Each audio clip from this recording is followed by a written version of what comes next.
In this video, I want to show you how to update your Epson EcoTank ET-3850 printer. This way you'll have the last features, and also if you're experimenting issues with your printer, this can help solve them.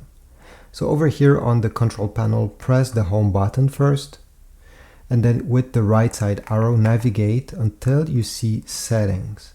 Then press the OK button. You need to be connected to the internet if you want to update your printer. So this is important to be done before starting what I will show you next. Now go down in this menu until you see right over here, firmware update. It should be one of the last options. Press OK. Here you're going to have the name of the current version that is installed. And if you select update, press OK, then start checking. Give it a few seconds and it will tell you if there's an update available for this unit.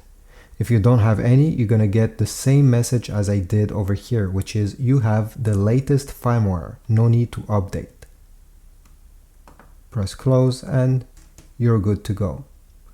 Thanks for watching. If you want to support my channel, leave a comment. Check my Amazon links down below, subscribe, and I'll see you in the next video.